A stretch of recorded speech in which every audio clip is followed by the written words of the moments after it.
We've got to get into the Connor Stalions documentary. It was released on Netflix, The Untold Sign Stealer, that came out on Tuesday. Here's what I want to do. I want to talk about what we know, what we don't know, and then I want to talk about, like, what should we think about it, and then how do I view it? Let's start with what we know. Here's what we know. Sign stealing occurs in almost every single game in college football. That's a fact. That's true. It occurs in three ways. It happens in game, just looking across the field at the opposing signs. It happens in advanced scouting, but without technology, through television copy. So there's a staff member assigned in the building to watch every single television copy and just scour that television copy for any audio or visual evidence of sign or signal. So that's the second way. And then the third way is advanced illegal scouting. Okay, so those are the three ways that you can steal signs. The first is obviously the most difficult, which is just in-game deciphering across the field. And that's the most pervasive and the most prevalent in college football. It happens in every game. Now, for Michigan and Connor Stalions, I feel really confident in saying that all three of those occurred. All three of those occurred. There's no doubt in my mind that illegal advanced scouting occurred. There's no doubt in my mind that advanced legal scouting occurred. And there's no doubt in my mind that in-game deciphering occurred. All three of those occurred. Okay. So now you have to ask yourself, like, okay, what do we not know then? Let's ask ourselves these questions. What do we not know? The first one is obvious. Who, for Michigan, knew? To what extent did they know what was going on? And in what timing? Those are really important questions. I think that everything in regards to that question is speculation at this point. Now, if the investigation comes out and proves something about someone or some people, then obviously we'll deal with that. But at this point, I do think it's evidence of the way you view this whole situation, what you think about who knew, what did they know, and in what timing did they know it? What else do we not know? Well, this one is a little bit more difficult to explain, but it's also true. Everything I'm saying is true. We have no way to measure the percentage of influence the legal versus illegal scouting had. It is impossible to know. And guess what? That's not coming out in any investigation. You have no idea. I don't think even the people involved, Connor Stalions himself, could not give you a percentage of influence of one of those three categories. I'm almost certain all three categories occurred, and there's zero way that you're ever going to be able to decipher the percentage of influence the legal portions had versus the illegal portions had. All right. So now let's start to get into, and by the way, nothing that came out in the Netflix documentary was news. I didn't think. I mean, the biggest piece of news that I got from it that I didn't know was the factoid about his time at Navy, and basically his first job as a student coach at Navy was to what? Decipher signs, right? So like that should suggest even a little bit to all of you, regardless of where your angle is on this. If you're pissed at Michigan, if you're not pissed at Michigan, whatever it is, that should at least give you a little bit of evidence that this is a pervasive, I would say, act in college football. Like this happens. All right. And I'm not trying to minimize it, and I won't minimize it. And let's get into kind of more of the actionable items of this whole topic. Okay. Now, here's what I want to talk through about sign stealing is that as some of you know, or many of you know, I went on Coward last year and said the more you know about football, the less you think this had an impact, and the less you know about football, the more you think this had an impact on each game is what I was referring to. So people have said that I minimized it, that I whitewashed it for Michigan, and I still don't think that that's the case. I tend to minimize the impact of sign stealing, and I'm going to explain why right here. Okay, so let's explain my rationale of why. Number one, it's still, regardless of how well you do it, it's still just a probability or an educated guess, because you don't know if they've changed their signals or their pattern or their mechanics. So it is still a probability. Now, it could be a high probability, it could be a low probability, but it is still a probability. There is a chance every single time that you're wrong. There's also vagueness, and you see this in some of the videos. People will say, well, look, he yelled run right. Okay, which run right? I'm not sure. And this is, by the way, this is not 6-year-old soccer, so I'm not going to send all 11 defenders and just run them over to the right side in order to stop the run. They still have a job to do. They still have details to execute within the content of their defense and the structure of their defense. That rings true whether you decipher or don't decipher a sign, okay? So it's still a probability and it's still an educated guess. Then you get into this idea, and this is where really I sit, which is offensively, you can negate the impact of what's going on if you feel like this is happening. And this is also true. Every team, and I think that they do this, but every team and every coach should go into every single game thinking to themselves, hey, the other team is at least trying to figure out what we're doing from our mechanics. Because remember, that first way I told you of stealing signs, that's legal and pervasive. So you have to have at least, at a minimum, some acknowledgement that this is going on. Okay, so once that happens, you have to build in some solutions in order to combat what inevitably is happening to you on the field. So what are some of the solutions within your offense? Well, you can obviously huddle. You can go hyper fast, so you can change and vary your pace to make it almost impossible for them to communicate what they feel like they're deciphering. And then here's kind of a last one. The quarterbacks can handle more on the field. And this is where I want to sit for just a moment. I'm not going to sit here and decry where we're at in college football from a schematic standpoint, but I am going to try to give you or paint a picture. In the past, quarterbacks were given much more autonomy to control what was going on the field. So let me give you an example of what I'm talking about. In the past, we would have things called a package of plays, and we would get into a formation, a personnel group in a formation, and then call a package of plays. That package of plays might have 3 plays, it might have 4 plays in it. And then it was the quarterback's responsibility to get into the right play based on the defensive structure. So our attitude was they cannot be right. Whatever they're trying to do, they cannot be right. Okay, so what does that look like? A simple version of this is as follows. We ran the West Coast system, so let's get into a zebra group. Okay, that's a 11 personnel, 1 tight end, 1 back, 3 wide receivers. So we're in zebra group. We'd get into a formation called Trey right. Okay, so let's get into Trey right. We're going to stick the tight end to the field, so the wide side. So we're Trey right. Wide side is to the right. And then we're just going to call wide package. That's it, just wide package in the huddle. On yellow 1, ready, break. And you clap and you walk up to the huddle, or out of the huddle and up to the line of scrimmage. Now, it was my responsibility as a quarterback to get us into the right play.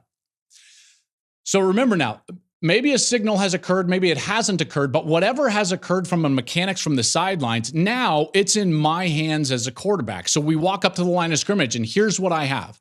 If the middle of the field is open, meaning there's 2 safeties high in the middle of the field, guess what? We have run ratios. We can block everybody in the run front, which means that we want to run the football. But we don't want to run our wide zone to the 3 technique, because I don't feel like we've got great angles in the way that we're trying to block towards the 3 technique. We'd rather run it to the 1 technique. Now, the 3 technique is the defensive tackle that's lined up on the outside shoulder of the guard. The 1 technique is lined up on the outside shoulder of the center. So we want to run it to him. He's the shade is what we'd call it in football terms. And we want to run that wide zone that direction. So now I can either run 96 zone or 95 zone. Well, middle of the field open. Where's the one technique? Here he is. I don't need to move the defense, so I can get into a live color with my cadence, and I can just say, okay, here we go. We're going to go red, live color. Here we go. Red 95. Red 95, and we're running the ball to the left. We're running 95 zone. One technique is to the field. Now, maybe they're bringing pressure because they like to bring it to the one technique. I'm not sure. He's to the wide side of the field. Maybe they're just sitting in that structure of defense. What I would call is kind of a split hawk or whatever. They've got a structure that we want to run the ball over to the wide side. So I just get in there and use a live color right away. Red 96, red 96. Here we go. And we're running to the right. Now they start to shift, or I don't think I know whether two safeties or not. And so I decide, you know what? I'm going to need to move this defense with my cadence. That's where the yellow comes in. Now I can use the color yellow, which means it's a dead cadence. Yellow 95, yellow 95. Said, hut, hut. No one's moving. Why? It's a dead color. Now I see this safety, and he starts to dip a little bit. And guess what? Now I know he's coming down, and now there's just going to be a single safety. As soon as there's a single safety, regardless of coverage, 1, 3, whatever it is, I know that we can't block the run front. Once we can't block the run front, I don't want to run wide zone. What do I want to do? Throw the football. Well, what do I have if I've got a single safety and I'm in a 3-by-1 formation, a single receiver that's probably in man-to-man? So I want to run an X tag. X is my weak receiver. He's over into the boundary on my left side. And guess what? I can run 200 jet X slant, X Omaha, X sluggo, whatever it is, and then Y spacing on the right side. So I've got a foundation over here if I don't like my one-on-one, but I can definitely run one-on-one. I can even run 2-jet glance, whatever it is. I can call a pass based on that leverage and based on that defense. So what do? I get in and say yellow, yellow 95, yellow 95, nothing happens. I go, boom. Here he comes. Here comes the safety. Here he comes down. Hey, alert, alert, alert, alert. Now we know we're changing the play. Red 200. Now we got red 200 because we know in wide package, we're running 200 jet, X slant, Y spacing. Bam, we got a one-on-one. Now we're throwing it out there. So guess what I did? I controlled everything in the game from the field as a quarterback. We stopped doing that in college football because coaches wanted to go fast, number one, and they wanted to control it from the sideline because they couldn't always coach every quarterback to do that. So they wanted to control it. Well, in order to control it from the sideline, what do you have to do? Signal. And you have to signal not just to the quarterback, but to all 11 players on the field because they're already in the formation. That's how we got to this point. That's how we got to this point. If you know that it's going to be a problem, you can absolutely negate it. I will speak to that based on the way that Ohio State played Clemson in the semifinal. Clemson has been a renown for stealing signs for years and years. There are some teams that are better at it than others. And Clemson in particular, when Brent Venables was there, and there have been articles written about this. This is not hearsay, and I'm not slandering anybody. Like I said, there are two ways to do it legally, and they did it better than anybody. And guess what? They were game planned against specifically because of that by Ohio State in the semifinal. They used a muddle huddle. They got to the line quickly. They did different things. And guess what? Clemson could not handle that. So how do I view all of this? First and foremost, the national championship in 2023 is not even close to tainted. Not even close. It's not even close to an asterisk. Not even close. Number one, when this operation were still plausibly happening, they were blowing people out and there was little to no advantage needed nor gained. Number two, once this operation was brought to the forefront and then it was eliminated, they got nothing but better. The first week that Connor Stalions wasn't on the field, they beat Michigan State 49-0. 0. You think that they were stealing signs in the Penn State game? Ohio State in the playoff against Alabama? So no, this national championship is not tainted at all. If anything, they were given a break that this all came out in the middle of the year. If this all came out after the year, there would be a huge cloud of suspicion. But there's no suspicion because I know they did it without the third version of sign stealing. in the second half of the year. That's what we do know because it was eliminated. What should we think about 2021 and 2022? That's murkier, much more murky. Part of me, as I just talked about, tends to minimize sign stealing because it can be mitigated, because it's a probability and an educated guess. And then part of me is like, man, there were some close games and a play here or there. Yeah, that absolutely could have or did influence outcomes of games. I think it's hard to say. It's much murkier. I do know this, did sign stealing help Aiden Hutchinson get 15 pressures on CJ Stroud in 2021? Probably not. I don't want to minimize what happened on the field because I'm generally a player's advocate. I want to advocate for the teams that feel like they were cheated as well. I know Ohio State feels like they would have won a couple of those games if this wasn't taking place. I know that they feel that way. My heart breaks for a guy like CJ Stroud who probably wins a Heisman Trophy if it breaks the other way, right? So yes, this had an impact. This had an impact in those years, and it's much murkier, which brings me to kind of how I feel. I'm really disappointed in the lack of integrity from Connor Stalions and whomever knew. I don't know exactly who knew, what they knew, and in what timing, but my disappointment would be in their lack of integrity, just as is the case when I'm disappointed in the lack of integrity of these coaches that are poaching and tampering with talent that's not on their roster. All of these rules that are broken, I'm disappointed in. There's no question. If a rule was broken, they should be punished, which they were. They had to play the bulk of their schedule without their head coach. Everybody thinks that I'm a Michigan apologist. That's not the case. Their lack of integrity, or at least Connor Stalions in this case, has put them in this situation, and they're going to have to pay the piper to some extent. Now, the idea that they would have to somehow vacate anything in 2023 to me is comical. It would be way over the pale from the NCAA, and I don't believe that would happen. I'm disappointed in the lack of integrity from whoever knew. I do not think that it is evidence that Jim Harbaugh knew that he gave Connor Stalions a game ball after the Iowa game. That came out in the Netflix documentary. And it was like, see, he knew. Well, I don't think that that's evidence that he knew that the third category was taking place. I think it's evidence that he knew that Connor Stalions was really good at the first category, which was deciphering in game. It's a messy situation. I'm disappointed in all of it. I really am. I want to move forward. I want to move forward for the players, and it sucks. It sucks for everybody involved. It really does. And we'll see who knew in what timing and to what extent. Thank you for watching the Joel Klatt Show YouTube channel. And if you liked this clip, make sure to like it and subscribe to the channel, and you can stay up to date on all of my college football coverage.